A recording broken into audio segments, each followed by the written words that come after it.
Bonsoir tout le monde. Bonsoir. J'attends que les gens arrivent un petit peu. Bienvenue dans ce live. Et pour ceux qui sont en replay, bienvenue dans ce live. Aujourd'hui, on va parler. Donc le titre de ce live, c'est Mieux vivre ses lunes. Et donc les lunes, en fait, dans le yoga, ce sont les menstruations, donc les périodes où les femmes ont leurs règles. Et pour ça, on va en parler aujourd'hui avec Charline de My Moula Vanda qui va venir se connecter. Voilà. Et bonjour tout le monde. Je vois que ça se connecte petit à petit. Bonsoir Emilia, bonsoir Charline, bonsoir Aurélie, bonsoir Bernard. Bienvenue dans cette soirée pour tout savoir sur nos lunes. Donc, comme je le disais, on va parler des menstruations. Donc voilà, des règles. Et donc, en fait, dans le yoga, on appelle vraiment ces moments-là les lunes. Avoir ses lunes, donc avoir ses règles. Et du coup, Charline, il faut que tu te demandes pour que je t'inclue dans le direct. Voilà, bonsoir Nathalie. Bienvenue. Alors, bon, j'attends que tu t'installes, Charline, et je vais commencer à parler. Et bonsoir, contente que vous soyez là.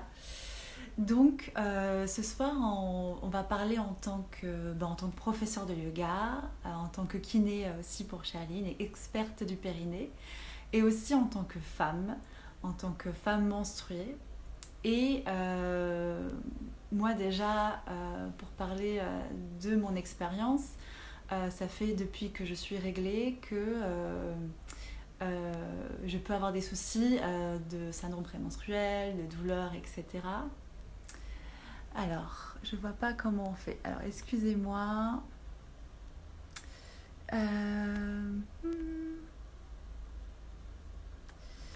J'arrive. Je te renvoie une demande.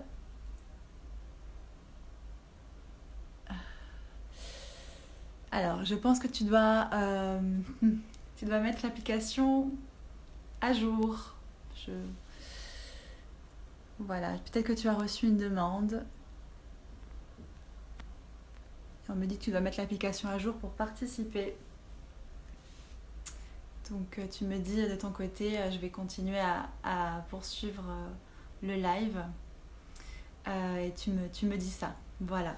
Donc ici, donc ce que je disais, c'est que voilà, donc en fait, moi j'ai eu des difficultés à avoir vraiment des syndromes prémenstruels assez forts. On va en parler ce que c'est tout à l'heure. Donc des douleurs, etc. Et le temps, après on m'a mis sous pilule assez rapidement à l'âge de 16 ans à peu près.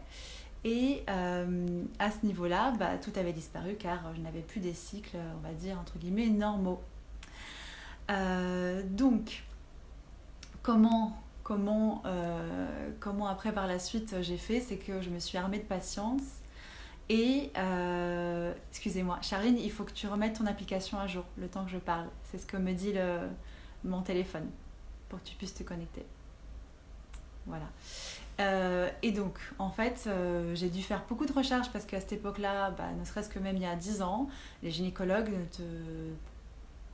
les gynécologues en tout cas que j'ai rencontrés, je ne vais pas parler pour tous, en tout cas ce que j'ai rencontré, ne m'ont pas tout de suite donné les bons tuyaux. Et parce que peut-être que c'était pas des fanas de yoga, de méditation, de plantes ayurvédiques, etc. Et du coup, j'ai dû pendant toutes ces années faire des petites recherches. Et avec le yoga, j'ai appris énormément de choses et aussi en cherchant. Vraiment en venant cherchant de mon côté, en venant explorer et surtout en venant essayer ce qui marchait pas chez moi. Donc voilà. Donc ici, c'était vraiment ce partage entre femmes pour venir vous dire ce qui marche, ce qui peut marcher chez vous et surtout de venir se reconnecter à cette partie de son corps pour se dire que il n'est pas normal de souffrir comme ça tous les mois. qu'il y a des solutions et que s'il faut, il faut aller consulter pour endométriose ou autre problème. Donc, en attendant que Charline arrive, je vais continuer. Donc, les syndromes prémenstruels, qu'est-ce que c'est? On entend beaucoup parler de SPM, donc c'est tous les symptômes qu'on peut avoir déjà avant le cycle, avant les règles. Pour certaines femmes, c'est même 14 jours avant, c'est énorme.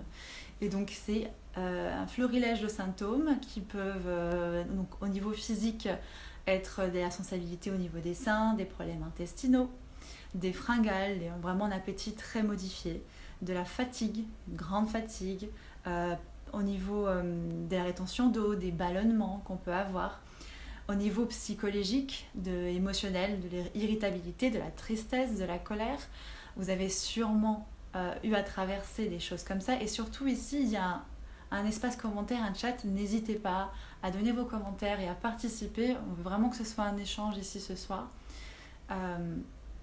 Au niveau de tout ce qu'on va dire dans ce live.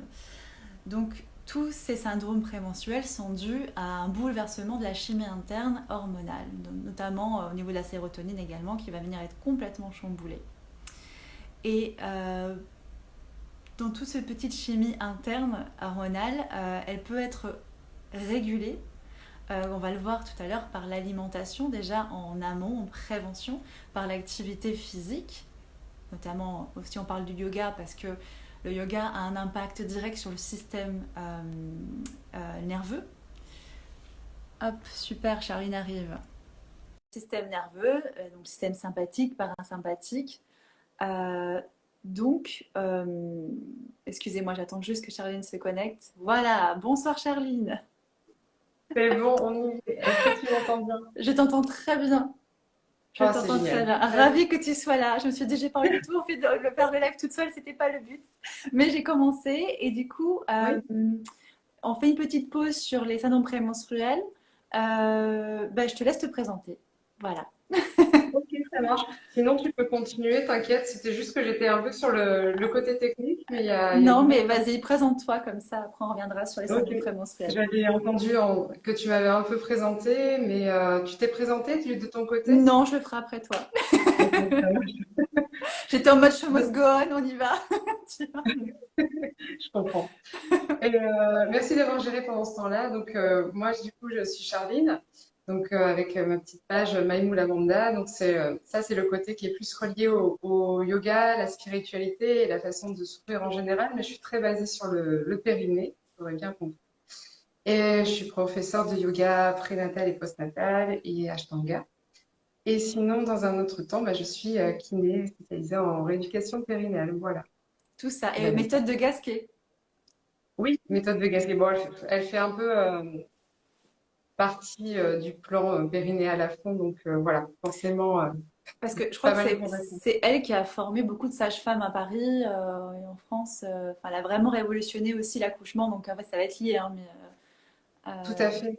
ouais. C'est le docteur de Gasquet, en fait, elle était professeure de Hatha Yoga et à 38 ans, en voyant les bienfaits du yoga sur son accouchement, elle a décidé justement de reprendre ses études de médecine après ses enfants et voilà, elle a fait une super thèse sur l'incontinence urinaire. Donc elle a Ouais. apporté beaucoup au milieu en tout cas et Pour pour les toutes femmes. les femmes qui vont accoucher ou qui ont déjà accouché, allez voir Madame de Gasquet.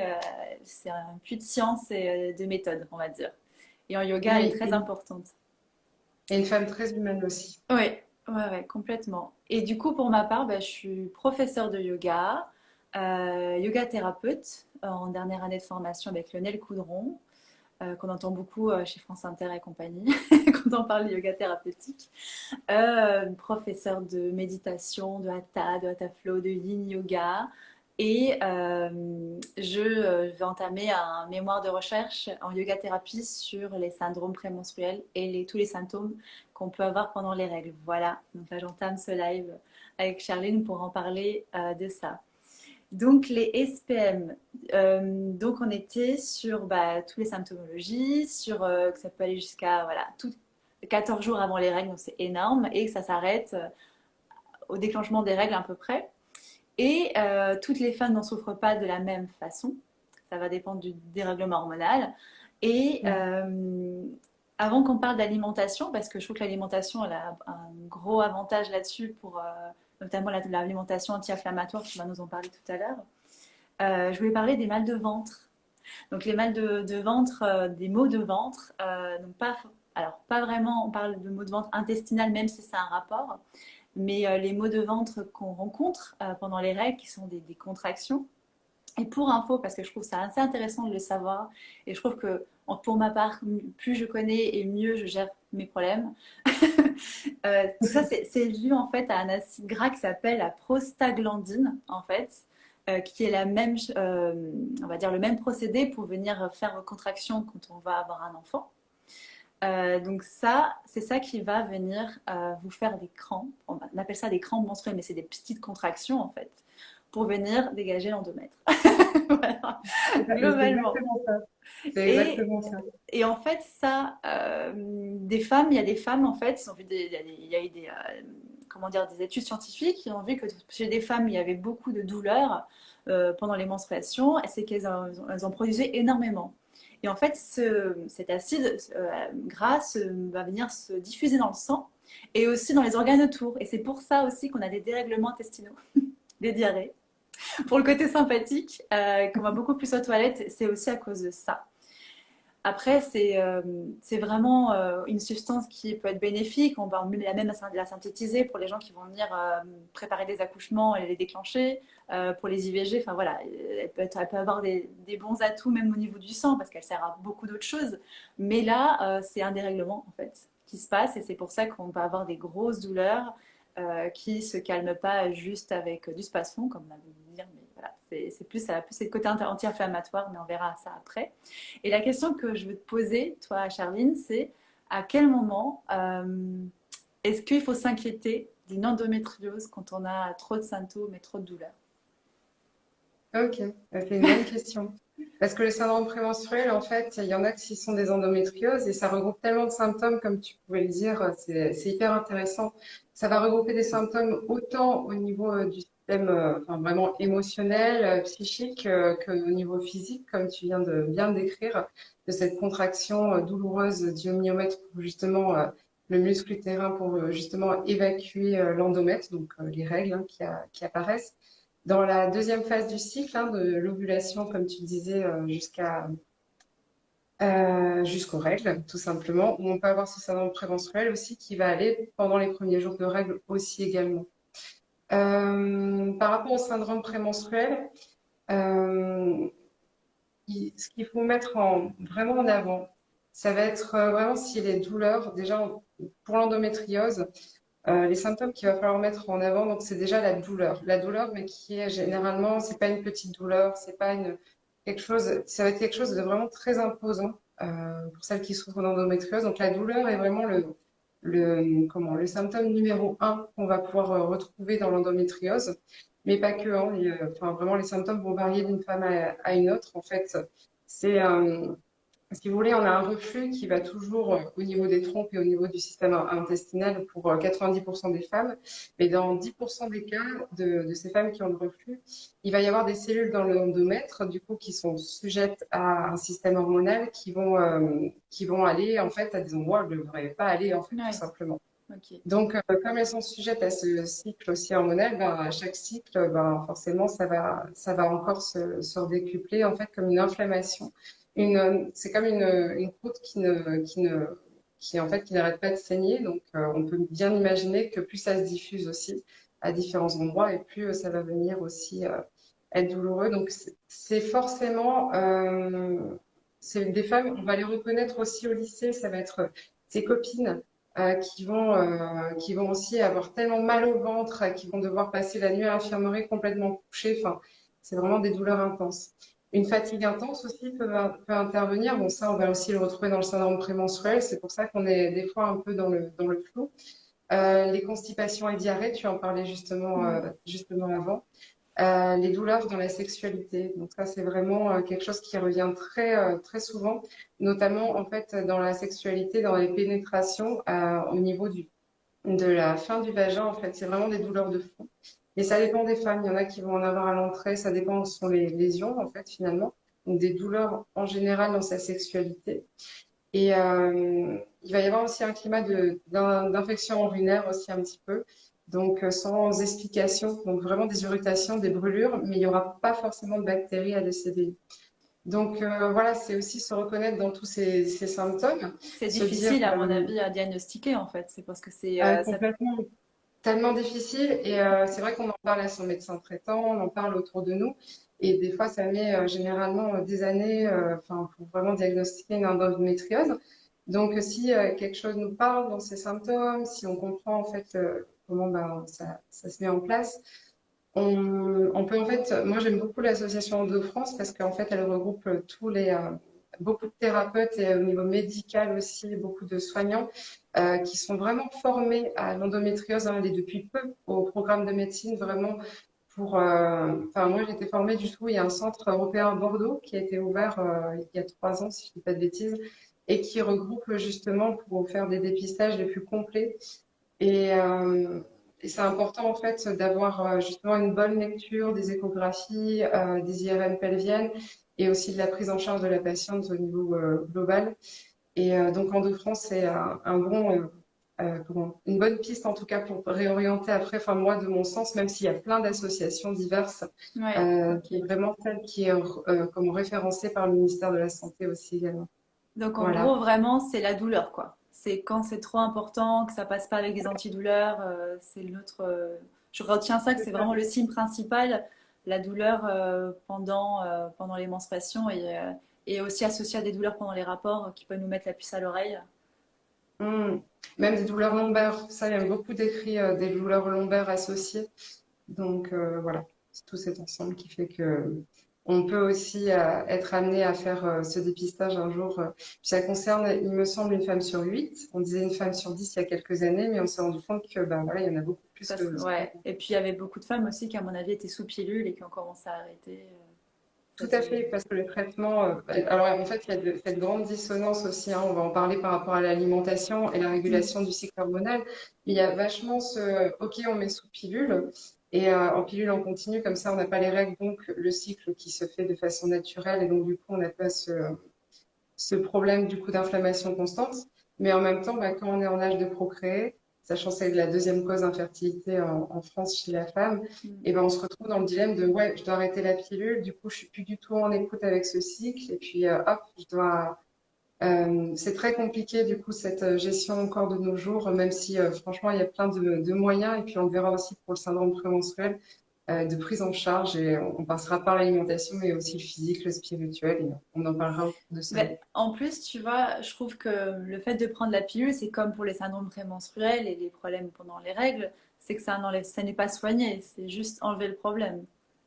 Oui, oui, C'est répondre à côté et en plus t'en crées d'autres par la suite, oui, des problèmes qu'on c'est connaît. ça. Enfin, dans le cas de l'endométriose, c'est pour éviter la prolifération Ouais, aussi de ok, l'endomètre, enfin des cellules endométriales à l'extérieur aussi. Donc voilà, il y a ok. ça aussi qui est dedans. Mais c'est vrai que la pilule, ça reste un grand débat et ouais, quelque chose vers lequel il faut se tourner à un moment aussi, hein, notamment par rapport au terrain intestinal. Et le terrain intestinal et notre alimentation, c'est une bonne base justement pour tous ces syndromes. Bah écoute, Petite vas-y, écoute, parenthèse. bah oui, très belle transition. Et donc oui, donc j'avais entamé en disant qu'en fait, pour tout ce qui est syndrome prémenstruel et même pendant les règles, parce que moi j'ai l'impression que j'ai avoir des syndromes prémenstruels qui s'arrêtent au quatrième jour de mes règles, clairement. Et ben en fait, l'alimentation, on parle beaucoup de alimentation anti-inflammatoire. Et puis après, on parlera aussi peut-être des plantes qui peuvent nous aider à calmer tout ça. Mais voilà, est-ce que tu peux m'en dire plus? Euh, Avant l'anti-inflammatoire, je voulais venir justement sur tout ce qui est équilibre hormonal. C'est pas mal aussi de faire un petit point là-dessus. Ah bah oui. Donc, en gros, en fait, c'est vraiment ciblé aussi et vous donner quelques outils aussi dans ce live. On va pas pouvoir tout développer, mais déjà, si on peut développer quelques petites choses, ça sera pas mal. Donc, voilà, c'est déjà diminuer le terrain œstrogénique, hein, d'accord, dans la phase, justement, la deuxième phase du cycle où les oestrogènes sont justement en chute et où s'ils restent trop présents, on va avoir ces Ah, symptômes qu'on peut retrouver dans tu fais les un syndromes pouce. prémenstruels. Est-ce que tu peux nous rappeler les phases du cycle pour qu'on se situe? Les phases du cycle. Donc, Il y a la phase folliculaire, donc vraiment la première phase, juste les 14 premiers jours. Après, d'une femme à une autre aussi, c'est toujours bien d'étudier son cycle, hein, c'est pas Mais on rappelle que le forcément premier jour, c'est le régulé. premier jour de tes règles. Oui, On exactement. rappelle ça. Que... Non, mais parce que c'est pas clair chez tout le monde que le premier jour du cycle, c'est le premier jour de tes règles. Voilà. C'est ça. Premier jour du cycle, premier jour des règles. Voilà. Jusqu'au 14e jour, donc vraiment dans un absolu, voilà, 14e jour jusqu'à l'ovulation. Et puis ensuite, 14 jours jusqu'aux prochaines règles. Donc la phase folliculaire et la phase lutéale, en fait, où on a vraiment, bah, s'il n'y a pas fécondation, forcément, il y a chute œstrogénique et il y a les progestérone qui est là de façon un peu plus constante. Et en fait, si cette progestérone est trop affaiblie ou généralement l'œstrogène est trop présente, c'est là qu'on va avoir ce déséquilibre hormonal. Au niveau de l'alimentation, pour en venir sur cette transition, donc ce qui est hyper intéressant, c'est les phytoœstrogènes. Donc, on va aborder le sujet du soja, c'est pas mal parce que, qui est très controversé. Mm. Moi, pour ma part, je trouve que le soja, c'est vrai que c'est quelque chose où je me disais, on parlait beaucoup de, voilà, de climat plutôt oestrogénique avec le soja, qu'il fallait faire attention, etc. Et en formation, récemment, on a eu encore cette information que vraiment le soja, au contraire, venait justement baisser le climat œstrogénique. Et c'était tout le contraire de ce que de ce qu'on pensait. Après, oui, c'est sûr qu'on sera moins fan des choses transformées. On va préférer, par exemple, le tamari, qui est très bien, la sauce tamari, qui est vraiment fait traditionnellement. On chauffe pas le soja, etc. Mm. Enfin, vraiment le moins de sucre possible, aussi d'apport dedans, mais aussi tous les pousses de soja, en fait, tout simplement. Ça va être vraiment très intéressant au niveau de l'alimentation. Tout ce C'est qui est incroyable ce que crucifère tu dis aussi. parce qu'on n'a pas arrêté de Oui, nous répéter que le lait de soja, que les yaourts de soja, il faut faire attention à ne pas manger trop de soja, surtout si t'es une femme. Et puis en plus, moi je suis végétarienne, donc je suis là, oulala, mais à que faire. mais c'est exactement ça. Énormément. Ah Donc, non, mais c'est exactement ça. Et donc voilà, pour baisser le climat œstrogénique, du coup, dans cet équilibre hormonal, il y a aussi tout ce qui est crucifère. Donc on va retrouver en fait dans le chou, le brocoli, toutes les sortes de choux, hein, chou rouge, chou chinois, chou blanc, enfin voilà. Les brocolis, on peut le retrouver aussi dans la moutarde, dans la roquette aussi. C'est hyper intéressant d'être sur du cru aussi au niveau de son alimentation. Alors ça va être plus sur l'anti-inflammatoire, mais même en général, moi, pour avoir bien creusé le sujet sur l'alimentation vivante et le cru, c'est vrai qu'on en a fait tout un truc aussi à un moment, médiatiquement, mais c'est hyper intéressant de le tester sur soi, justement, cette façon de manger très méditerranéenne, surtout qu'on est dans l'été. Où au début, ben ouais, ça vient bien nettoyer, mais en fait, on se retrouve avec un confort et plutôt quelque chose d'anti-inflammatoire. On viendra aussi encore dessus après, dans le maintien anti-inflammatoire. Et en fait, ce qui va être hyper important pour tout ce qui est hormonal encore, ça va être l'alcool et le gluten. Donc là, je me base aussi sur des études qui ont été faites, en fait, que vous pouvez retrouver d'ailleurs, petite transition, dans ce livre que j'ai conseillé sur ma page. Alors, c'est l'alimentation anti-endométriose, mais c'est aussi un super livre avec des études faites sur l'équilibre hormonal en général. Il n'y a pas que l'endométriose. Donc, pour les syndromes prémenstruels, c'est vraiment au tout, top. tout, tout. Donc voilà. On le remettra sur le. Après sur le replay quand je mettrai sur Ouais, le texte de carrément, la vidéo. carrément.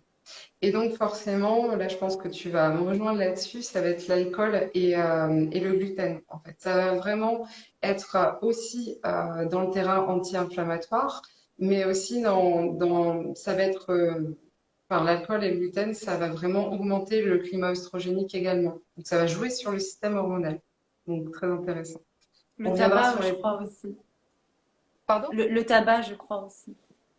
Ah oui, peut-être, le Il me tabac. C'est semble vrai qu'on n'en a que pas le parlé. tabac, c'est pareil. Et que d'ailleurs, certains préconisent aussi de, pendant certaines fins du cycle de moins fumer pour ça aussi, parce que pareil, ça me fait un terrain favorable au désordre hormonal. Ouais, ça me paraît tellement logique, mais au niveau hormonal, tu vois, je savais pas trop le lien, mais c'est intéressant de le signaler aussi, hein. Bon, de toute Ouais, façon, le super. tabac dérègle pas mal de choses. Voilà. Au niveau, de toute façon, ce qu'il faut s'intéresser aussi, c'est à son terrain intestinal, hein. Mm. Donc, soutien avec les probiotiques, ben, vraiment être dans cette. Il y a tellement de choses qui peuvent modifier aussi au niveau intestinale, je voulais faire une petite transition au niveau de tout ce qui est hormonal sur les perturbateurs endocriniens Ah oui. qui peuvent être autant sur les films plastiques, les contenants en plastique, mais on n'y pense pas forcément, les serviettes hygiéniques, les tampons, donc préférer les culottes menstruelles par exemple. Ah mais vive Euh, les culottes menstruelles. Moi je crois que mais c'est l'achat de ma vie cette année. Moi j'ai les filles acheter des culottes menstruelles. Mais c'est la vie. Non mais ça ne sent pas mauvais.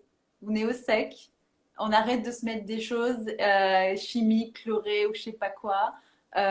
Franchement c'est un confort total. Alors euh, c'est un coût, c'est vrai. Mais au bout d'un moment on achète de plus en plus oh, le génie. Alors je sais pas pourquoi on l'a pas inventé avant. Je sais pas, je comprends pas. ah oui, mais totalement, complètement. Ah non, mais moi, je vais acheter des serviettes hygiéniques lavables. Ça fait 2 ans que, enfin, j'ai pris gros package. Au début, c'est coûteux, mais en fait, quand on n'achètes plus après et que tu as tellement un confort que tu sens plus ces irritations, ces picotements, enfin, même enfin, d'être dans son ressenti, Emilia, oui, c'est c'est absolument vraiment parfait bien. les culottes de règles. Oui, Emilia. Ah, bah, parfait. Non, mais Ouais, vraiment, non, les mais filles, c'est un truc que j'allais dire à la plus à la fin par rapport au confort. Les culottes de règles, mais ça te change la vie, vraiment. bah voilà, c'est placé. Et ouais, non, c'est vraiment que c'est une belle révolution, les culottes de règles, clairement. Et pour finir sur tout ce qui est Perturbateur perturbateur endocrinien, endocrinien, ouais, vas-y. et du coup, tout ce qui est pesticides aussi achetés bio, c'est vrai de préférence. Les conservateurs, les produits transformés, mais aussi toutes les conserves métalliques aussi. On ne s'en rend pas compte, mais c'est des choses complètement qui peuvent enfin, modifier aussi notre système à nous. Et rien que du parquet vraiment en PVC, enfin quelque chose enfin notre entourage en fait, beaucoup avec le plastique et les choses transformées en général. Voilà. Donc, alimentation anti-inflammatoire, alimentation, tu m'as dit régulateur d'oestrogène, c'est ça? Équilibre hormonal. Équilibre Ouais. hormonal, ouais. Et faire attention aux perturbateurs endocriniens. Et ça, c'est un monde parce que il y en a partout. Mhm. Donc faire de son mieux, hein, parce que voilà, c'est compliqué de tout gérer. Mais en fait, c'est d'avoir une hygiène de vie déjà bien établie. On avait parlé des Mhm. probiotiques pour les intestins et les prébiotiques, tout ce qui est fibres. Donc prébiotiques, c'est, je rappelle, les fruits et légumes qui vont venir, hein, parce que probiotiques sont prébiotiques, c'est compliqué, il faut les deux. Voilà. Donc voilà. Et ah oui, j'aimerais bien qu'on parle aussi des plans qui peuvent nous aider. Une fois, on parle du terrain là, mais après le terrain, une fois vraiment qu'on est vraiment dedans et que là, on a les symptômes d'irritabilité, que malgré tout ça, ben, on a mal au ventre, on a mal à l'estomac, et voilà.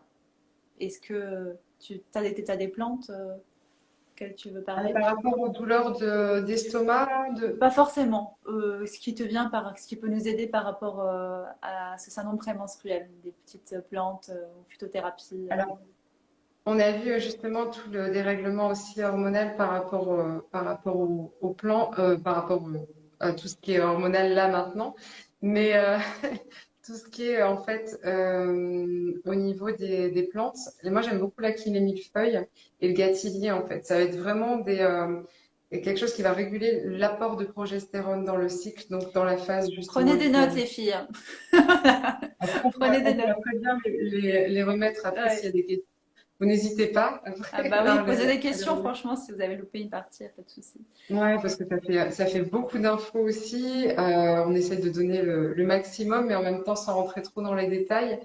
Moi, j'aime beaucoup celle-ci. Je conseille beaucoup aussi le framboisier. Je pense que tu connais très bien aussi le framboisier pour réguler le cycle. Et le framboisier qui est intéressant aussi pour la femme enceinte pour son dernier mois pour préparer justement, enfin, préparer l'accouchement. Voilà. Bah après, il y a la sauge, forcément. Alors, la sauge, on va l'éviter juste pour les femmes qui ont des cancers hormonodépendants, les femmes enceintes ou durant l'allaitement, mais une plante féminine par excellence, voilà. Et l'huile d'onagre que j'aime beaucoup, que j'aime beaucoup, de par son action anti-inflammatoire. Et puis voilà. Je reviendrai après sur deux, trois petits trucs sur l'alimentation anti-inflammatoire. Mais vas-y pour les plantes. Et l'huile d'onagre, tu la prends sur du long terme? Je sais pas si tu connais un peu l'huile d'onagre ou tu l'as déjà prise toi Moi, je personnellement ou pas l'avais du tout? déjà prise, mais ça n'avait pas fonctionné trop sur moi. Mais je me demande s'il ne faut pas la prendre en amont. J'avais fait un peu comme. Tout à fait. Ouais, en fait, moi, j'utilise par contre le curcuma, qui me Hmm. soulage beaucoup. Mais curcuma, Oui. alors pas, alors je mets beaucoup de curcuma dans l'alimentation parce que j'adore les dalles, mais mais c'est pas suffisant. Je suis allée chercher en pharmacie des petites gélules de curcuma concentrées et que j'en prends deux une fois par jour pendant mes règles et ça me soulage beaucoup de mes douleurs menstruelles et ça me permet d'éviter de prendre des anti-inflammatoires tels que l'ibuprofène, parce que voilà, on se connaît les méfaits que ça peut avoir sur l'estomac. Et comme justement, quand on parlait tout à l'heure de ces crampes menstruelles, de ces contractions, elles vont être soulagées avec un anti-inflammatoire. Donc j'ai voulu prendre un anti-inflammatoire naturel, j'ai pris le curcuma qui fonctionne. Très bien. Et je me suis demandé pourquoi on ne me l'avait pas prescrit avant. Tellement c'est simple et que le curcuma, on est là depuis des millénaires autour de nous. Mais voilà. Ah, mais le curcuma, c'est vraiment la vie, hein. C'est un Ah mais c'est la antioxydant, vie. tout comme le thé vert, le gingembre, la cannelle aussi, les myrtilles et le romarin. C'est vraiment ce qu'on va retrouver aussi dans l'alimentation aussi anti-inflammatoire. Très très bien. Donc ouais, franchement, ça m'étonne pas que tu as eu ce retour sur le curcuma. Et pour l'huile d'onagre, pour répondre à ta Mm. question, alors en formation, et même pour l'avoir expérimenté, parce que j'ai moins expérimenté le curcuma, c'est quelque chose que j'ai du mal à prendre, mais après, c'est pour ça qu'il faut le faire vraiment au feeling, je pense, avec son Ah oui, corps. ça dépend vraiment de Et chacun, je pense. Ouais. voilà, tout simplement. Et l'huile d'onagre, alors on m'avait conseillé 3 jours avant l'arrivée des menstruations, quand on le sent, même enfin, je pense que dès qu'on sent en fait qu'on a le syndrome prémenstruel qui arrive, tout simplement, et on le prend un peu tous les jours et aussi pendant les premiers jours de règles. Et c'est des capsules d'huile d'onagre. Et d'ailleurs, quand on le retrouve en pharmacie, il est marqué dessus carrément parfois pour les douleurs de règles. Mm. Ok. Donc c'est intéressant. Donc 3 jours avant ou enfin à prendre un petit peu avant quoi. Bah, il nous disait 3 jours avant en formation. Après, moi, mon expérience, enfin, si c'est un peu avant, il n'y a pas de souci. Vraiment. D'accord. Alors je vois peut-être, je sais pas s'il y a des questions. Ah bah oui, j'ai des questions. Mon ostéopathe m'a prescrit ça pour faire face au dérèglement de progestérone. Mais je ne sais pas si je peux partager ça sans qui peut être mieux une prescription adaptée. J'ai 4 tubes de granules qui m'aident beaucoup à soulager les douleurs de poitrine en syndrome prémenstruel. Mais je ne sais pas de quelle granule tu parles et c'est ton homéopathe qui te l'a prescrit. Et c'est vrai que D'ailleurs, c'est de l'homéopathie. Ouais, c'est ouais, c'est ce que je sentais. c'est Mais l'homéopathie. Ouais. je devrais rien toucher pour voir les questions parce que je me suis dit que je vais refaire bugger comme au début. T'inquiète, Donc, je vais t'inquiète. jurer. Oui, c'est bon. Et oui, donc tu peux nous préciser si tu veux ce que c'est comme médicament homéopathique, Emilia, mais c'est vrai qu'en fait, c'est vraiment, ça marche par prescription individuelle, l'homéopathie. C'est C'est sûr, il y a un bilan en fait, hein. C'est vraiment une belle par rapport médecine, à un terrain, je l'homéopathie. crois. Ouais. Oui, exactement. Mais le partage est toujours le bienvenu, surtout Mais pour on ceux qui prend, regardent. Donc, Emilia, donc si tu... Voilà, on complètement. peut partager. Et Et tu ça voulais vaut vraiment revenir le par coup. rapport à un truc, c'est ça? Sur l'alimentation Oui, anti-inflammatoire? pour tout ce qui est anti-inflammatoire, les oméga 3, on en avait Hmm, parlé à un moment ensemble, mais les oméga 3, comme la l'huile vie. de... C'est ça, l'huile de colza, l'huile de lin aussi qui va baisser le climat oestrogénique, donc qui va encore intervenir au niveau hormonal. On va éviter tout ce qui est oméga 6 pourtant, parce que ça va être tout ce qui va être graisse animale, mais on va le retrouver aussi dans l'huile de tournesol, de maïs et l'huile de pépins de raisin. Voilà. Mais c'est vrai que l'huile de colza, donc les oméga 3 et principalement je parle d'huile de colza parce que c'est facile, c'est pas cher et tu peux en trouver de bonne qualité. Et c'est vraiment la vie parce que là on parle aujourd'hui de problèmes de SPM au niveau physique, mais même au niveau psychologique c'est énorme. Ce que ça fait au niveau de notre gestion émotionnelle pour notre cerveau, Complètement. c'est incroyable. Et ça, pareil, je l'ai appris sur le tard. J'étais là, mais l'huile de colza, c'est le truc le moins cher du marché. Pourquoi je ne le savais pas? Donc j'ai dû l'intégrer petit à petit à mon alimentation beaucoup plus en cru, hein, parce que je crois qu'il ne faut pas trop la faire cuire, mais encore, il y a débat là-dessus. Bon, bref. En tout cas, Hmm. sur les salades et même voilà, à mettre par-dessus les pommes de terre ou vos pâtes, c'est vraiment un geste santé de tous les jours, mais pour tout le monde, homme ou femme. Tout à fait. Et comme tu le disais, tout ce qui est cuisson, friture, etc., ça va forcément aussi relancer le terrain inflammatoire en fait, au niveau physique. mais aussi le sucre et le gluten aussi qu'on retrouve dans tout ce qui est inflammatoire, donc prouvé hein, par des études, et aussi les produits laitiers. On en parle très peu, mais les Ah produits bah oui, laitiers aussi. qui sont vrais. Voilà. Ouais, ouais, tout ce qui est surtout le lait. Enfin, même le fromage aussi. Le fromage aussi, oui, Mm. oui. Ok. Ouais, très. Ouais, ok, bah oui. Mais là, il y a vraiment des récentes études qui commencent. On a arrêté cette propagande à tout prix du lait, de vraiment. C'est quoi la propagande par rapport au lait? Nous fait bien grandir Les ou des trucs produits comme ça, laitiers tu sont vois. nos amis pour la vie. Oui, exactement, J'ai ça, encore ce la que je musique dans la cherchais. tête. Les produits laitiers sont Non, nos mais amis. c'est totalement ça, voilà. Et en Ah, fait, le non, les lobby. produits laitiers ne sont pas nos amis pour la vie, même si on en a beaucoup dit. Après ces temps, de toute Clairement. façon, on n'a plus les enzymes pour le digérer de toute façon. Et des études qui ont été faites là-dessus, et par rapport même aux viandes, qui acidifient aussi beaucoup le terrain dans les oméga 6 justement, les graisses animales. L'OMS a sorti aussi sur la consommation de viande et sa limitation récemment. Donc, c'est.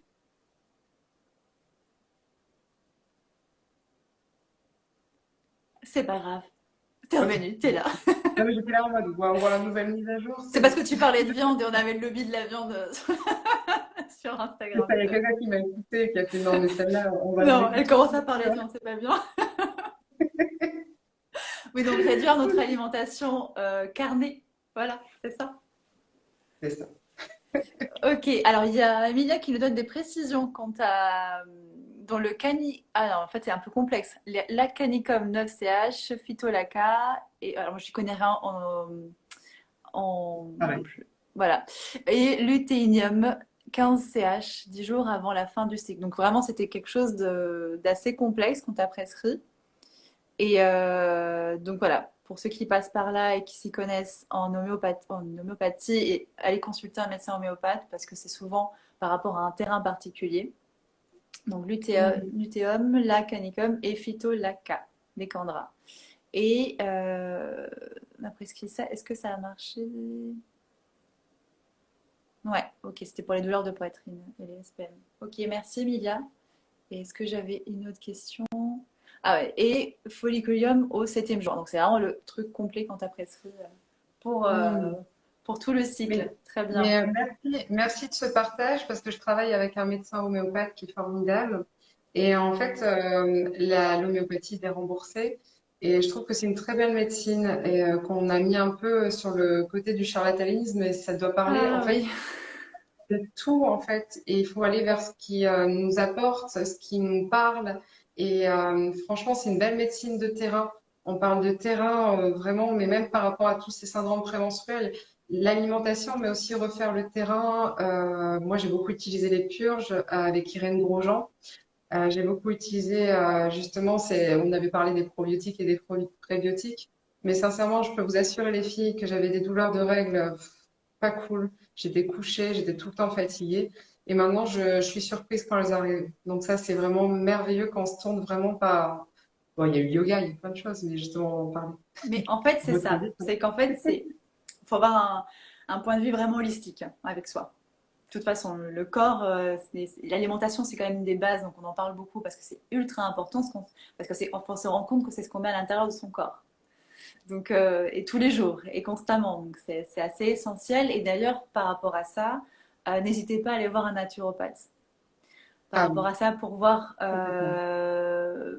le dérèglement que vous pouvez avoir par rapport à votre terrain, en fait. Et que la personne puisse étudier vraiment votre terrain et avoir quelque chose adapté pour vous. Parce que là, on vous donne des pistes, des infos vraiment à prendre, des généralités de toute façon qui sont bonnes.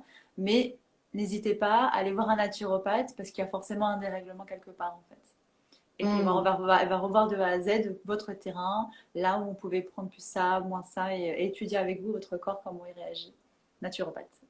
Complètement. Et en France, c'est dommage que la naturopathie n'est pas reconnue comme elle devrait être reconnue, comme dans les pays anglo-saxons, où c'est complètement une médecine à part. Et moi, je suis complètement d'accord. Le bilan est tellement complet et l'apport, enfin, beaucoup de nos formateurs sont soit ostéo et naturopathes, mais ont la double facette, dont celle qui m'a fait la formation sur les syndromes prémenstruels et endométriose. Et franchement, enfin, je plus-value, quoi, clairement. Hmm. Ok, bah super. Donc du coup, on a dit pas mal de choses au niveau des plantes également. Après, pour rapport aux carences en fer, ça c'est un petit peu à part, mais ce serait bien d'aller faire une petite prise de sang pour voir votre taux de ferritine. Et à savoir que souvent, on vous dit qu'il ne faut pas que ça soit inférieur à 20. Et pour bien faire, il ne faut pas que ce soit inférieur à 50. Voilà, pour info. Voilà, chez les naturopathes et chez les yogis. On dit plutôt 50 pour être bien. Super. Écoute, est-ce que tu as autre chose à ajouter par rapport à l'alimentation? Non, je pense que je me fais un check, mais je pense que j'ai parlé de tout ce que je voulais parler. Si tu as des choses à rajouter aussi, parce que Le moi, dernier c'est truc que je un... pourrais ajouter par rapport à ça, c'est l'eau, de s'hydrater. Ah oui, bien vu, très bien Mais vu. non, mais parce qu'en fait, ça peut paraître con, parce que tout le monde nous dit oui, il faut bien s'hydrater pour la santé. Mais concrètement, au niveau de ça, ça a tout un sens parce que la déshydratation va venir accentuer toutes vos problématiques de douleur, surtout au niveau des crampes, pareil.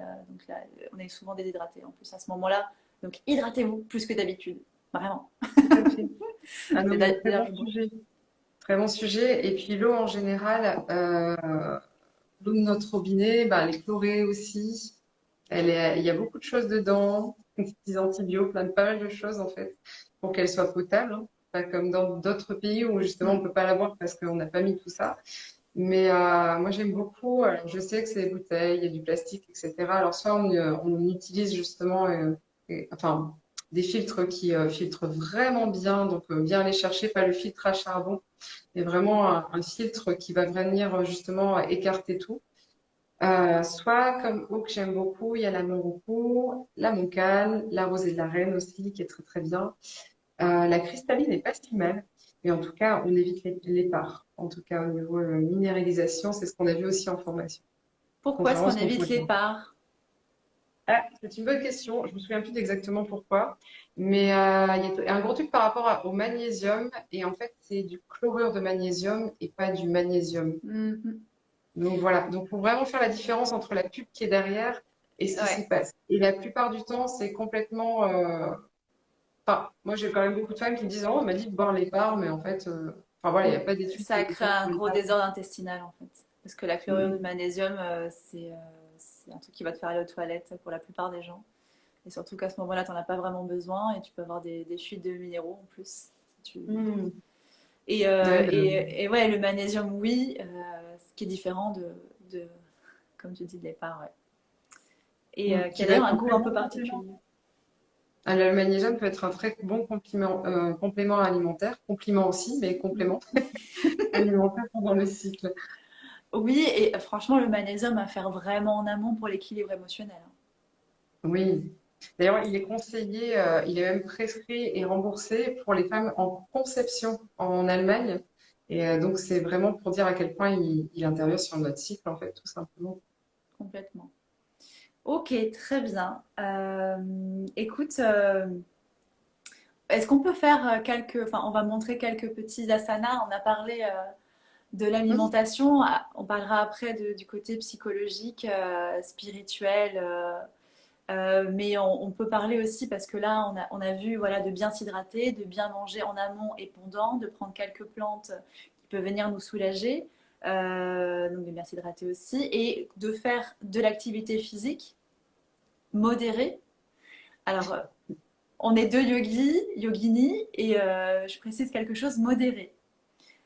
On va revenir après sur l'importance d'écouter ces cycles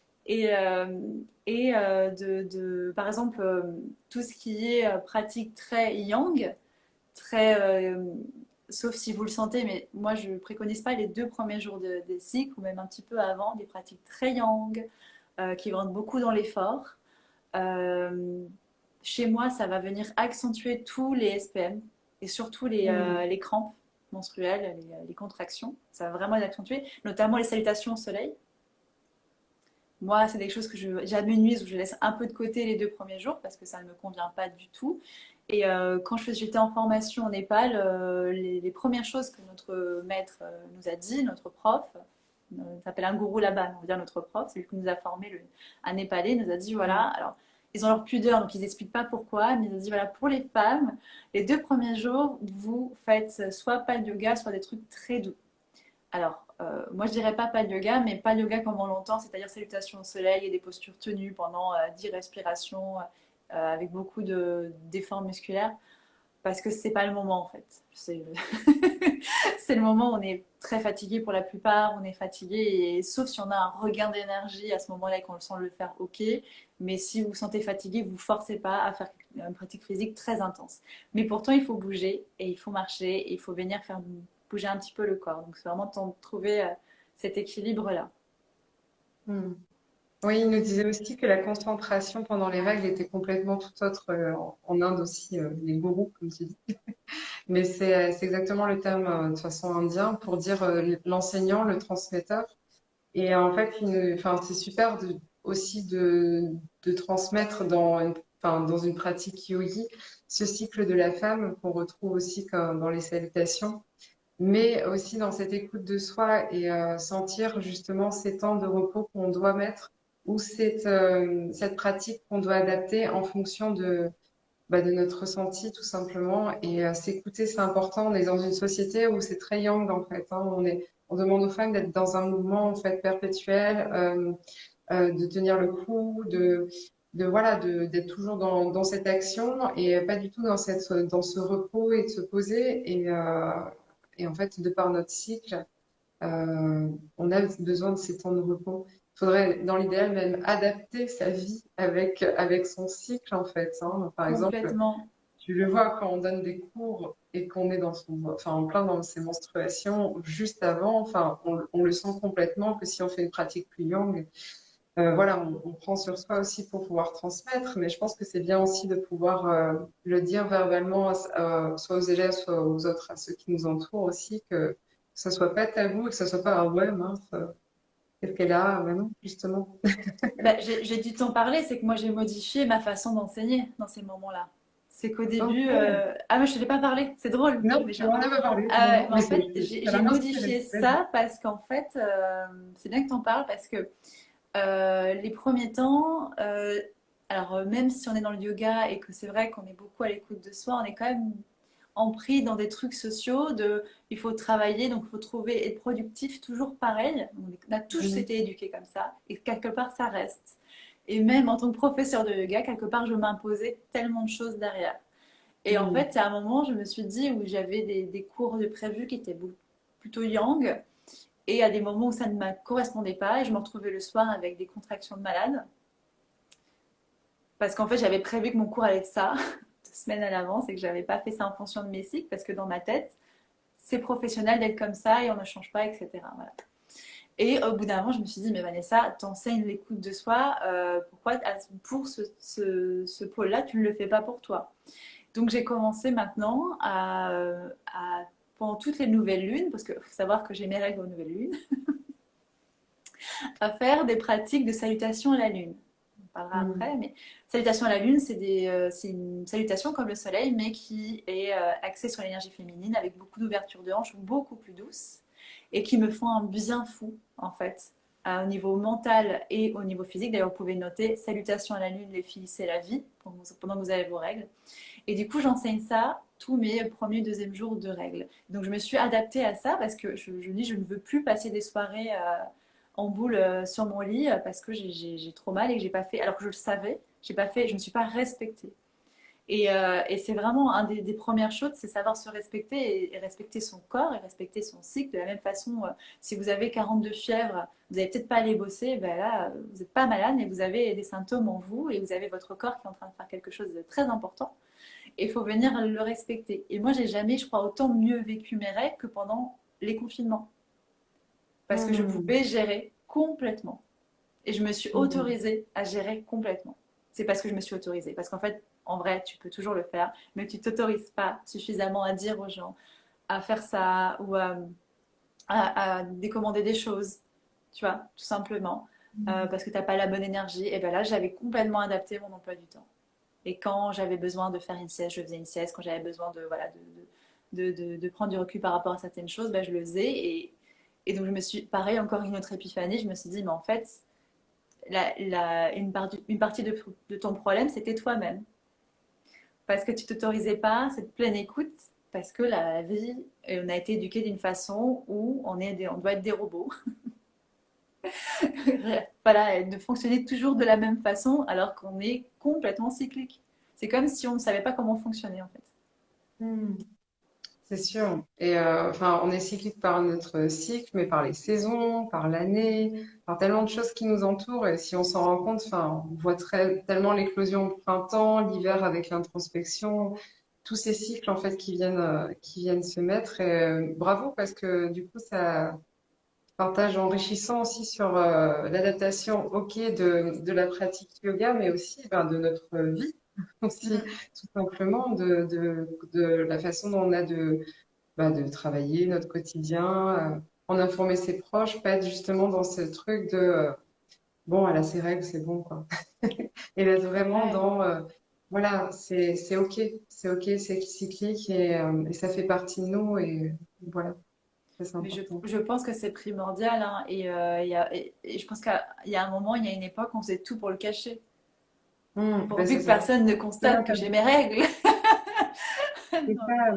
Pourvu que personne voit, voilà, que j'ai mes règles, le sente, le voit par une tâche ou quoi que ce soit, enfin, comme une honte, en fait. Et, mm. enfin, voilà, être une femme, c'est beau, quoi, c'est beau. C'est aussi voir son cycle et c'est aussi pouvoir comprendre un peu mieux comment elle fonctionne. Donc voilà. Je trouve Bah, ça super chouette de ouais. te tourner vers ça, en tout cas. Oui, bah tu vois, c'est un travail d'une vie. Je le poursuis encore. Mais ouais, c'est vraiment, je me suis dit, c'est quelque chose de vraiment très de clé. C'est de se dire, en fait, on fait partie du problème nous-mêmes. Hmm. On manque d'écoute même si on a l'impression parfois de bien écouter son corps, on a encore plein d'ancrages très importants de la façon comme on a été éduqué, comment la société fonctionne, ce qu'elle attend de nous, et d'effacer vraiment on va dire nos particularités féminines. Et si on est capable de créer la vie, mais ça amène pas mal de choses Hmm. dans notre fonctionnement. Oui, tout Donc c'est pas, en fait, c'est comme si on était femme qu'au moment où on allait être enceinte et accoucher. Non, on l'est tout Hmm. le temps. Et en fait, et ça vit en nous, ce pouvoir créatif, il est en nous tout le temps, en fait. Hmm. Donc, et il se vit à travers nos cycles, à travers nos hormones, à travers nos règles, pas que quand on décide ou pas d'avoir un enfant, quoi. Donc ça, Hmm. c'était un peu mon épiphanie de ces derniers mois. Voilà. Je comprends. Et souvent, oui, on assimile aussi la femme à la période de jeune fille, quand elle commence à avoir ses règles, et ensuite quand elle devient mère, et puis ensuite à la ménopause. Voilà, on la met de façon cyclique, alors qu'il y a tellement de cycles et d'enrichissement, et la ménopause aussi, c'est encore une étape dans la vie d'une femme où on conserve pour moi la sagesse qui a été, qui est là en fait, et c'est en nous. Et c'est des cycles qui sont encore là, même il y a plus les règles, il y a des changements hormonaux, enfin voilà. Et c'est vraiment plus catégoriser les femmes. Je pense que c'est important aussi de comprendre que tout est cycle et que c'est beau en fait. Et du coup, je pense qu'on vit mieux aussi le fait de devenir dans ces différentes étapes. Et, euh, et voilà, et aussi se dire que si on n'a pas envie forcément d'être maman à un moment, ou enfin de savoir aussi qu'on n'est pas obligé de passer par toutes ces étapes de façon comme ça a été indiqué de façon linéaire, hein. D'ailleurs, en Inde, tu parlais de l'Inde, mais ils voient le temps de façon cyclique, en fait, de cycles qui se répètent, de choses qui se répètent encore à l'année, ou des choses qu'on a déjà vécues, qu'on revit et qu'on revit. Et ben ça, on va le vivre dans le cycle de la femme et dans le cycle pour tout le monde, hein. Même les hommes vivent des cycles, plus à l'année pour eux et moins Ouais. mensuels. Ils vont plus être sur ce côté hiver et solaire de l'été Mm. et cette dualité. Et voilà, quoi. Donc il y a plein de cycles dans les cycles, tout simplement. Parce que je crois que les hommes sont plus rattachés au soleil Tout à fait. et les femmes à La la femme lune. est Et donc lunaire. leur cycle est le plus, voilà, on va dire à l'année, même si on est tous assujettis à ce cycle à l'année. Et d'ailleurs, on peut même en parler par rapport aux maladies. Je fais une petite courte parenthèse, bah, qu'en fait, on respecte pas du tout d'ailleurs notre cycle à l'année. Hiver, été, on le Hmm. respecte pas parce que pareil, on nous demande de bosser comme des dingues en hiver alors que on devrait se ménager.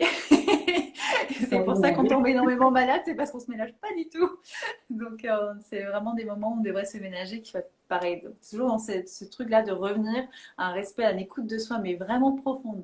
Pas l'écoute Hmm. de soi, de tous nos symptômes. C'est vraiment une écoute profonde avant même d'avoir des symptômes, l'écoute de nos besoins. Parce que le corps, c'est vrai qu'il te Mhm. parle à travers tes mots, tes symptômes, tes douleurs, tes maladies.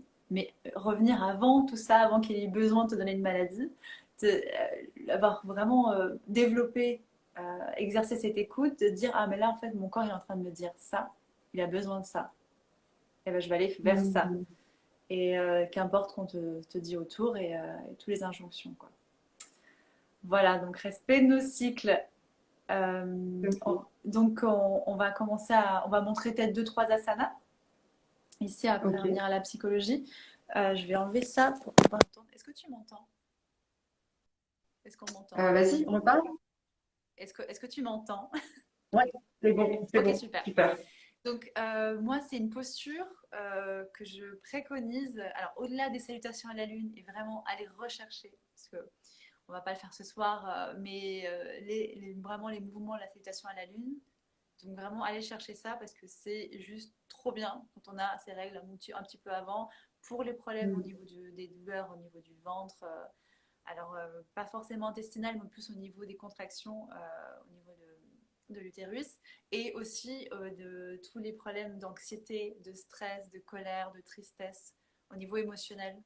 Voilà, vraiment ça aide énormément. Et là, la posture que je vais vous montrer, c'est la posture ça s'appelle la déesse du sommeil. C'est un joli nom. Posture plutôt yin et qui va se faire au sol, mais on peut la faire assise. Et celle-ci, elle m'aide moi à calmer énormément mes douleurs menstruelles. Parce qu'il faut savoir que dans les douleurs menstruelles, on a peut-être réflexe à se mettre en boule dans un coin et il ne faut surtout pas faire ça. En fait, il faut venir écarter les genoux et venir ouvrir, voilà, tout le plancher pelvien, venir relâcher à ce niveau-là. Donc, tu as envie de commenter pendant que je le fais, tu peux. Oui. Et quand on est dans l'ouverture, on est aussi dans l'accueil de ce qu'on peut vivre. Et au-delà d'une posture, c'est aussi accueillir ses émotions. Donc, c'est important l'ouverture qu'on peut retrouver justement en yoga, mais on sait que le yoga relie aussi l'esprit au corps. Donc, c'est tout l'intérêt de ressentir la posture. Alors ici, je ne sais pas si on me voit bien, mais en tout cas, je prends deux coussins OK. et je me mets sur un tapis ou sur votre lit, hein, soyons confort. Et Mhm. ici, on va venir ouvrir complètement les genoux. Je crois qu'on ne me voit pas. Je vais aller baisser un petit peu mon écran. Mhm. Avec le live, ça zoome vachement. C'est ce que je regardais par rapport au réglage que j'avais fait. Bon, je ne sais pas si Ouais, là, c'est bien. C'est c'est un peu nickel. mieux. Donc, en Ouais. fait, voilà. Tu vas vous rechercher déesse du sommeil. Donc, on va venir s'allonger complètement et relâcher, venir ouvrir les genoux, relâcher le bassin. Ici, les pieds sont rapprochés. On peut mettre ses mains sur le ventre, ici, sur les hanches. Et le but ici, c'est de fermer les yeux et venir relâcher complètement les genoux sur les côtés, relâcher le bassin et vraiment laisser faire la posture. Et pendant que vous faites ça, vous pouvez avoir des petites contractions, des petites douleurs. Et n'hésitez pas à venir vous masser doucement au niveau des ovaires ici, tranquillement. Venir masser et laisser vraiment le poids du corps, laisser la gravité faire son travail en relâchement. Et ça, c'est vraiment ma posture phare parce qu'elle va venir m'aider énormément à calmer. Vous pouvez garder ça sur votre lit pendant 5-10 minutes. À chaque fois que les douleurs reviennent, vous repartez, vous ouvrez complètement. Et ça va venir en fait détendre tous les muscles complètement. Et vous l'accompagnez avec votre respiration. Vous savez qu'à chaque expire, on relâche un peu plus. Et vous vraiment vous lâchez prise, vous laissez vraiment faire. Et au niveau des. Je reviens par rapport aux protections hygiéniques.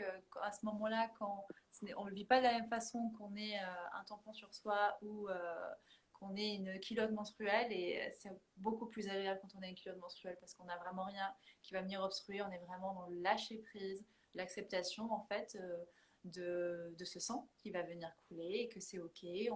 C'est aussi un moment de nettoyage intérieur et vraiment le vivre avec ça et venir, c'est vraiment le moment pour, dans ces postures-là, de se connecter à cette partie de son corps. Voilà. Si tu veux nous montrer quelque chose peut-être. Ouais, carrément. Je vais voir si c'est OK au niveau de la vidéo. Sinon, Ok. je sais que j'ai une assistante qui pourrait le faire aussi. Alors, je regarde si on me voit. Alors que je baisse un peu. Attends. Hop. Ah, yes. Super. Super. Voilà. Alors moi, j'aime beaucoup la posture de la guirlande parce que c'est quelque chose aussi quand on ne veut pas s'allonger dans son quotidien. Par exemple, quand on est en boulot, par exemple, on peut se mettre dans cette posture facilement. Toujours se munir de quelque chose quand on veut aussi. Par exemple, moi, je vais utiliser un coussin, mais j'ai mes blocs qui servent à caler ma tablette, donc je pourrais pas vous montrer avec les blocs, mais des blocs, plusieurs coussins Des comme briques, Vanessa. avec une brique comme ça, ouais, sur le... Voilà. Ou Où un vous bouquin, pouvez ouais. être dans cette assise, en fait. Soit vous y arrivez, le squat indien, comme on disait, à vraiment ici venir dans l'assise et le relâcher du bassin, les pieds légèrement vers l'extérieur. Et moi, j'aime bien mettre les coudes à l'intérieur ici qui viennent repousser, avec les mains pressées ensemble. Ça permet tout simplement d'aligner la posture aussi au niveau du dos. Mm. Si on voit que c'est trop compliqué, de toute façon, on peut se mettre sur la pointe des pieds et toujours avec une assise ici. Alors, moi j'ai un coussin, c'est assez bas, mais on peut venir aussi, comme on avait montré là juste avant, avec des briques, ce que vous avez sur la main de toute façon. Et ça peut même être une petite marche, enfin voilà, dans votre quotidien. J'aime beaucoup cette posture. Elle est toujours dans cette ouverture ici, qui est intéressant. Et de par la posture, on peut y associer la respiration. C'est vrai qu'on n'a pas parlé, mais tout ce qui est respiratoire aussi, ça va venir travailler au niveau de notre abdomen et de plus en plus dans le relâchement du périnée. Et tout comme la déesse endormie, c'est vrai que c'est des postures en ouverture et en relâchement périnéal. Donc c'est hyper intéressant aussi pour libérer l'écoulement des règles et pour pouvoir soulager aussi le bas-ventre. Donc voilà. Dans cette Super. posture. Et est-ce que tu peux nous montrer la posture de l'enfant avec les genoux écartés, que je ne l'ai Ouais. pas montré? Donc voilà, c'est une autre posture qui va faire du bien aussi au niveau du bas du dos, parce qu'on peut avoir des douleurs qui vont jusqu'en bas du dos. Et donc voilà, on s'assoit sur ses talons, voilà, et on vient étirer en avant et on écarte bien les genoux pour relâcher vraiment les hanches et le bassin, comme Charlie est en train de faire, super. Et pareil, et voilà, on lâche complètement prise. C'est ça. Et en fait, c'est une posture refuge qui va aussi calmer énormément le mental, les dérèglements nerveux et les douleurs qu'on peut avoir au niveau du dos, je trouve. Voilà. Je sais pas ce que tu en penses de celle-ci. Non, très bien celle-ci. Très très bien. Surtout au niveau psycho-émotionnel, je la trouve très intéressante, comme tu disais, pour poser le mental. Super. C'est une C'est posture une refuge, posture ouais. c'est une posture refuge que j'utilise beaucoup aussi dans mes pratiques et ce que je propose. Et je montre juste le bébé heureux parce que j'en ai reparlé samedi avec une ostéo spécialisée justement en gynécologie. Et elle me disait que cette posture, elle est vraiment magique. Donc, on va la rajouter. Mais je la montre juste 2 secondes. Vas-y. Donc, c'est toujours dans l'allongée. Hop. Et ici, hop, on vient remettre les genoux en fait vers soi et attraper ce qu'on peut, soit les chevilles, soit le pied vers l'extérieur, soit avec l'index et le majeur, le gros orteil. Et on est bien dans l'écartement ici, on va même se balancer et être vraiment dans le relâchement. Donc on est vraiment ici dans l'ouverture toujours du bas-ventre et dans le relâchement pelvien. Donc c'est hyper intéressant, ça doit travailler aussi au niveau du bassin. Donc très bonne posture. C'est la posture du bébé heureux, ça Oui, s'appelle. Et en fait, et aussi, je trouve que ça fait énormément de bien pour le bas du dos aussi, cette posture, à savoir. oui, très très bien en effet. Puis, et parfois, parce qu'on peut avoir des crampes qui peuvent étirer jusqu'au lombaire. Donc ouais, dans toutes ces zones. Trop cool. Donc déjà, vous voyez, vous avez quelques postures. Ici, le bébé heureux, la posture de l'enfant avec les genoux écartés, la déesse endormie. J'en ai oublié une, le squat indien. Et après, pardon? Plusieurs postures, mais Ah, il y en a encore, hein, mais voilà. mais C'est là, pas on a tous les voulu jours. cibler un petit peu cette zone pour venir décontracter et tout, et la salutation à la lune. Vraiment, Oui, je le replace. très belle pratique aussi. Oui. Ouais. Et pour revenir sur le côté un peu plus émotionnel, le corps émotionnel, parce qu'en fait dans le yoga on est constitué d'un corps physique, d'un corps mental, d'un corps émotionnel, d'un corps spirituel. Et bon, il faut savoir s'occuper de tout ça quand on a une difficulté et même en règle générale. Et par rapport à tous les désagréments qu'on peut avoir dans cette zone, que ce soit une endométriose, que ce soit des syndromes prémenstruels ou même juste des douleurs pendant des règles, il faut, après bien sûr, savoir changer son alimentation, avoir une bonne hygiène de vie, bien dormir, l'eau, les postures, l'exercice physique, tout ce qu'on a dit. Il faut vraiment venir aussi s'occuper de quel est notre rapport avec cette partie de son corps. Ça revient à l'écoute de soi et à l'écoute de son rythme, mais on va aller un petit peu plus loin, de prendre ce temps, surtout pendant qu'on a nos règles, parce que c'est un temps qui est propice à ça, de venir se reconnecter dans cette partie du corps. Alors comment je me reconnecte? Par l'écoute interne, en posant les mains sur le bas-ventre, en vraiment venant accueillir ces règles et, et essayer peut-être d'aller, s'il y a des douleurs, d'aller constater, d'aller rechercher par des méditations, par des respirations, qu'est-ce qui bloque à ce niveau-là? Est-ce que il y a des petites, on va dire, des ancrages émotionnels qui peuvent être logés à cet endroit. Alors, je rappelle que les ancrages émotionnels, ce sont des émotions, des traumatismes qu'on a vécus, qui n'ont pas forcément de rapport avec cette partie du corps, mais que cette partie du corps va venir emmagasiner et qui sont comme bloqués dans le corps, en fait. On dit que souvent que tout ce qui ne s'exprime pas s'imprime dans le corps, et c'est bien vrai. Et parfois, on n'a même pas conscience de tout ce qu'on peut avoir comme blocage et comme ancrage émotionnel dans le corps. Et j'ai entendu beaucoup de témoignages de femmes qui ont des gros problèmes de syndrome prémenstruel ou d'endométriose qui avaient une problématique là-dessus, d'anciens traumatismes ou de même de traumatismes intergénérationnels qui se donnaient de femme en femme dans sa famille. Et, et elles se sont rendues compte une fois qu'elles ont remis vraiment sa conscience à cet endroit, savoir qu'est-ce que c'est cet endroit pour moi. Euh, Parfois, en tant que femme, on peut le mettre de côté parce qu'on est dans une société patriarcale qui ne laisse pas forcément de place à ça, qui ne valorise pas forcément cette énergie féminine. Et donc, venir se reconnecter par certaines, ça va être des méditations, des respirations. Tu peux aller voir un énergéticien, un thérapeute. Si tu sais qu'il y a un traumatisme derrière, tu peux aller voir la personne qui te parle.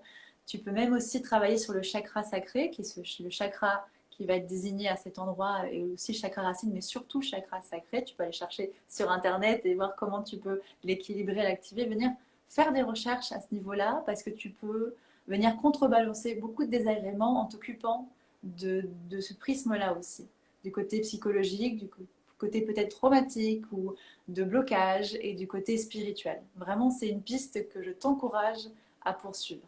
Voilà, moi, ça m'a été très bénéfique aussi. Et en ayant entendu beaucoup de témoignages et quand je peux l'avoir avec des personnes que je peux suivre, il y a beaucoup de choses à chercher à ce niveau-là. Et on n'y pense pas forcément parce qu'on va venir voir que des médecins ou des médocs, etc. Et on veut un peu la pilule magique. Mais notre corps nous parle par différents moyens et ça peut être un moyen qu'a choisi votre corps de vous parler sur un sujet que vous avez peut-être mis de côté. Tout à fait d'accord. C'est super cette ouverture là-dessus parce que vraiment, il y a tellement de thérapeutes et de thérapies aussi. C'est vrai qu'on a développé des grands axes, mais c'est hyper important. S'il y a quelque chose qui nous parle au niveau de l'émotionnel, au niveau du corps, que ce soit de l'ostéopathie pour travailler le côté viscéral, que ce soit, comme tu disais, la méditation, le souffle, la reconnexion à soi, que ce soit vraiment par tellement de moyens, la sophrologie, enfin, il y a l'hypnose aussi, le rapport avec Ouais, la douleur, complètement, ouais. l'hypnose est de plus en plus enfin, plus en plus amené en fait aux soignants aussi pour l'approche et l'approche de la douleur en général. Donc ouais, non, c'est vraiment une prise en charge globale et moi je dis toujours aux patients ou à ceux que je suis en disant mais faites vraiment ce que vous avez l'intuition que ça va vous parler en fait. Parce que déjà, si on a la démarche et qu'on se dit ouais, je sais pas trop, je me sens un peu, ouais, on me dit d'y aller, mais je me sens pas appelée, bah déjà, on y va avec un frein. Donc, il faut vraiment s'écouter et on reste justement sur cette notion d'écoute dont tu parlais, d'écoute consciente de soi et de ses mots, aussi de trouver la lumière aussi hein, quand on vit toutes ces choses assez intenses. Mm. Et pour ça, il y a plein d'outils. Très bien.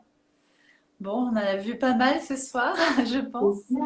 Euh, Si jamais vous avez des questions, vous pouvez encore un petit peu les poser. Moi, comme je t'avais parlé, Charline, je veux faire mon mémoire de fin d'études en yoga thérapie sur les Mm. syndromes prémenstruels et tous les dérèglements pendant les règles, justement. Et si jamais il y a une personne en replay qui m'écoute et qui a des problématiques autour de ça, qui n'est pas diagnostiquée endométriose, parce que ça c'est autre chose, mais qui souffre de douleurs et de SPM assez accentuées depuis longtemps, on va dire depuis plus de 12 cycles, qu'elle me contacte, car je cherche une personne à suivre pendant une dizaine de séances pour venir l'accompagner en yoga thérapie individuellement. Ça peut être via Zoom, j'en fais pas mal de consultations en ce moment à distance. Donc sur une dizaine de séances d'une heure pour t'accompagner à venir soulager et trouver dans le côté physique et émotionnel et spirituel tout ce qu'on peut avoir de ce côté-là et pour pouvoir revenir à trouver des solutions à tes désagréments et peut-être même soigner complètement tes syndromes. Voilà. Mm. Mais Le, super.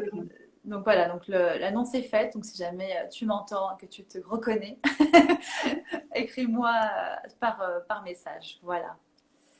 Et Euh, je confirme que Vanessa a une très belle énergie. Elle était ma professeure de yoga à Bordeaux. Et j'aime beaucoup ce qu'elle apporte et j'aime beaucoup, oui, vraiment son énergie aussi. Ça, c'est pas le dévouement, mais tu vois, c'est vraiment ce côté bienveillant que tu as, justement. Et vraiment, enfin, vraiment pas dans l'intérêt, mais la bienveillance désintéressée est très, très je belle peux de pas cette mettre des coaching. cœurs, mais j'ai envie de mettre des cœurs. Est-ce que tu dis? Je peux pas mettre des cœurs. Trop sympa, merci. Mais en fait, je suis Voilà. passionnée. En fait, Hmm. je suis Mais bien, vraiment, ça me fait vibrer et je suis emportée par mes choses et c'est ça. Hein, je réfléchis même pas. Ça me vraiment, c'est c'est plus fort que moi. Voilà. je comprends. Et ça aussi, c'est des beaux chemins de vie quand on sent que c'est plus fort que soi, qu'on est amené, comme moi, à être à fond sur le périnée, sur ce qui nous appelle. Si parler de la sexualité, récemment, enfin, du coup, je fais l'ouverture. Je vais faire aussi des cercles de femmes, justement, sur tout ce qui est douleur pelvienne, mais Trop aussi en bien. général pour pouvoir aussi rassembler les femmes, la parole qui se libère, vivre des choses ensemble. C'est des guérisons en fait qui sont sous un autre ordre. Hein.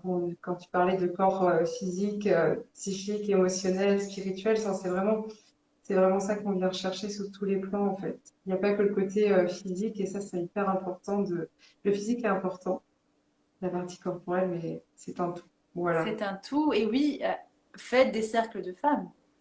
Mm. Complètement. Franchement, moi j'en ai fait un, j'ai trouvé ça assez intéressant. Je n'étais pas encore prête pour le suivre parce qu'il faut être prête aussi à recevoir ça et que ça peut être un peu intimidant au début. Donc c'est pour ça, voilà, de vous interroger sur votre rapport à cet endroit de votre corps et à votre yoni, comme on dit en yoga. Mais ouais, complètement. Et tu vas faire quand ton cercle de femmes? T'as une date? Oui, normalement, je vais le faire le 20 juillet. Je vais le diffuser dans pas très longtemps, je pense, parce qu'on arrive début juillet. Mais Oui. oui, le 20 juillet, ça devrait se faire le premier. Et après, il sera mensuellement répété. Enfin bref, je mettrai sur les réseaux. Mais en Tu tout le fais cas, dans la région bordelaise? non, ça sera du coup sur Anglette. Ah oui, sur Sur Anglette, ouais, c'est vrai. descendu un petit Maintenant peu t'es sur plus. Anglette, ouais. Oh, bah, trop Voilà. top. Écoute, dis-nous tout ça.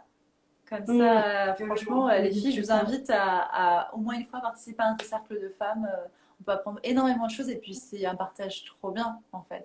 C'est très C'était bienveillant. Moi, au tellement début, j'étais un de... peu sceptique, pas sceptique, mais je me dis, mais qu'est-ce que je vais y faire? Parce Hum, que des réunions entre copines, j'en fais plein, mais c'est pas pareil. C'est différent. Et pour suivre en fait une formation aussi, on se réunit entre femmes tous les mois pour être vraiment sur cette transformation aussi, pour pouvoir animer les cercles de femmes. Et c'est aussi, voilà, j'en ai suivi plusieurs et pour moi, ça a été vraiment une belle libération en fait. Enfin, c'est tellement un miroir, c'est tellement, il n'y a plus il y a plus de comment il n'y a plus de hiérarchie, il n'y a rien en fait. On est tous au même point, voilà, dans ce cercle et on est tous à équidistance. Enfin, c'est très beau ce qui se passe avec des Mm. âges différents, on se confronte aussi à pas mal de choses dans la vie d'une femme, justement, dans tous ces cycles de femmes, et c'est vraiment super. Voilà.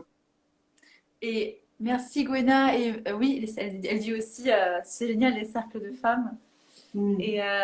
Et, en plus, j'ai envie de dire, en fait, pour mieux vivre ces lunes, pour reprendre l'intitulé de ce live, il faut mieux comprendre tout le cycle en entier Tout à fait. et être présente dans tout son cycle en entier. Donc oui, de se réintéresser à qu'est-ce qu'une femme est cyclée et qu'est-ce qu'elles sont mes cycles et comment je fonctionne pour ne pas être surprise Mm. d'être une femme une fois par mois, quoi. Ah mince, c'est vrai que je suis une femme en fait. et que, et que j'ai des cycles et voilà. Ouais, tout à Ok. fait. Non, mais c'est une belle ouverture pour la fin parce que ça introduit sur euh, ouais, plein de libérations différentes, justement une ouverture, de par la yoga thérapie le yoga thérapie que tu vas proposer. Et puis voilà, les cercles de femmes, c'est une Les belle conclusion. sororités, les cercles de femmes, ouais. Donc Les vraiment de vous sororités, tout à rattacher fait. à tout ça. Ok, bah super, trop bien. Merci Charline. Bah, merci à toi, Vanessa, c'est tellement un plaisir. J'ai l'impression Ouais. on est loin toutes les deux, mais ça fait tellement plaisir de se retrouver.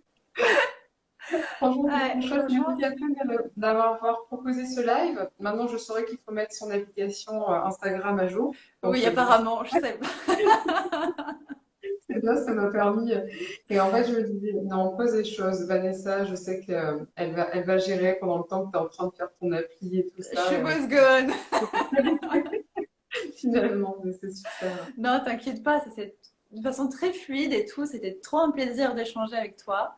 Et carrément, plaisir Euh, partagé. on fera peut-être un autre sujet aussi sur la femme, peut-être plus tard. Quand tu veux. Voilà, Avec trop grand bien. plaisir. Et puis voilà, puis je t'embrasse et puis j'embrasse tout le monde qui nous a Oui, vus. merci à Merci pour vous. vos messages, je vois Nathalie, Ah Emilia, oui, je vois voilà. beaucoup. Merci Merci beaucoup, beaucoup. les filles. Et, Enfin, les filles et les hommes. oui, il y a eu des hommes qui sont passés J'imagine par qu'il y a là. des Je gens sais qui pas vont s'ils être sont suivis, restés, mais mais il y a eu au des hommes. contraire. Au contraire.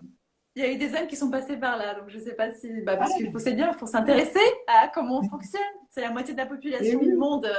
Intéressons-nous. Très bien. Mm. Bon, ben, j'embrasse tout le monde. Je t'embrasse, Charline. Et Et puis, puis, à à, bientôt. à très bientôt. Bye bye. Belle soirée. Bye. Belle soirée.